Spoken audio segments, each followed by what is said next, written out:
ଆଜି ପୁଣି କମିଲା ସୁନା ଦର। ଭୁବନେଶ୍ୱରରେ କେତେ ରହିଛି ମୂଲ୍ୟ? ଚାଲନ୍ତୁ ଦେଖିବା ସମ୍ପୂର୍ଣ୍ଣ ନ୍ୟୁଜ୍। ତା ପୂର୍ବରୁ ଚ୍ୟାନେଲକୁ ଗୋଟେ ଲାଇକ୍ ଏବଂ ସବସ୍କ୍ରାଇବ୍ କରିଦିଅନ୍ତୁ, ଯାହାଦ୍ୱାରା ଏମିତି ନ୍ୟୁଜ୍ ଆପଣଙ୍କ ପାଖରେ ସର୍ବପ୍ରଥମେ ପହଞ୍ଚିପାରିବ। ଦେଶ ଓ ରାଜ୍ୟରେ ଜାରି ରହିଛି ସୁନା ଓ ରୂପାର ନୂଆ ଦର। ପ୍ରତିଦିନ ସୁନା ଓ ରୂପା ଦର ନିର୍ଦ୍ଧାରଣ କରାଯାଇଥାଏ। ଯେଉଁଦିନ ଦର କମିଥାଏ ଓ କେବେ ବଢ଼ିଥାଏ, ଆଉ ପୁଣି କେବେ ସମାନ ରହିଥାଏ। ସୁନା କିଣିବାକୁ ଯାଉଥିଲେ ନଜର ପକାନ୍ତୁ ଆଜିର ଓଡ଼ିଶା ସମେତ ଦେଶର ପ୍ରମୁଖ ସହରମାନଙ୍କରେ କେତେ ରହିଛି ସୁନା ଦର।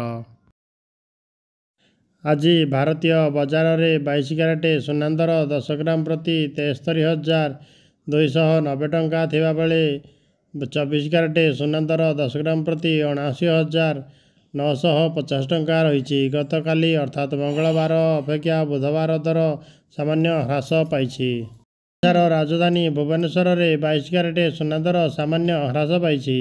ବୁଧବାର ଦିନ ରାଜଧାନୀ ଭୁବନେଶ୍ୱରରେ 22 କ୍ୟାରେଟ୍ ସୁନା ଦର 73,290 ଟଙ୍କା ଥିବାବେଳେ 24 କ୍ୟାରେଟ୍ ସୁନା ଦର 79,950 ଟଙ୍କା ରହିଛି।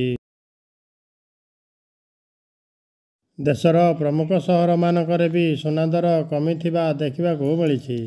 ଦେଶର ଆର୍ଥିକ ରାଜଧାନୀ ମୁମ୍ବାଇରେ 22 କ୍ୟାରେଟ୍ ସୁନା ଦର 73,290 ଟଙ୍କା ଥିବାବେଳେ 24 କ୍ୟାରେଟ୍ ସୁନା ଦର 79,950 ଟଙ୍କା ରହିଛି। ଗତକାଲି ଅପେକ୍ଷା ଦର ହ୍ରାସ ପାଇଥିବା ଦେଖିବାକୁ ମିଳିଛି। ରାଜଧାନୀ ଦିଲ୍ଲୀରେ ସୁନା ଦର ସାମାନ୍ୟ କମିଛି। ଦିଲ୍ଲୀ ମାର୍କେଟରେ ଆଜି 22 କ୍ୟାରେଟ୍ ଓ 24 କ୍ୟାରେଟ୍ ସୁନା ଦର 10 ଗ୍ରାମ ପ୍ରତି ଯଥାକ୍ରମେ 73,440 ଟଙ୍କା ଓ 80,100 ଟଙ୍କା ରହିଛି। ସହର ଚେନ୍ନାଇରେ 22 କ୍ୟାରେଟ୍ ସୁନା ଦର 73,290 ଟଙ୍କା ଏବଂ 24 କ୍ୟାରେଟ୍ ସୁନା ଦର 79,950 ଟଙ୍କା ରେକର୍ଡ କରାଯାଇଛି। ପୂର୍ବ ଭାରତର ପ୍ରମୁଖ ସହର କଲିକତାରେ 22 କ୍ୟାରେଟ୍ ଏବଂ 24 କ୍ୟାରେଟ୍ ସୁନାର ମୂଲ୍ୟ ଯଥାକ୍ରମେ 73,290 ଟଙ୍କା ଏବଂ 79,950 ଟଙ୍କା ରହିଛି। ଗତ ସପ୍ତାହ ଅପେକ୍ଷା ଏହି ସପ୍ତାହରେ ସୁନା ଦର ବୃଦ୍ଧି ପାଇଛି। ବେଙ୍ଗାଲୁରୁରେ 22 କ୍ୟାରେଟ୍ ଏବଂ 24 କ୍ୟାରେଟ୍ ସୁନା ମୂଲ୍ୟ ଯଥାକ୍ରମେ 73,290 ଟଙ୍କା ଏବଂ 79,950 ଟଙ୍କା ରହିଛି।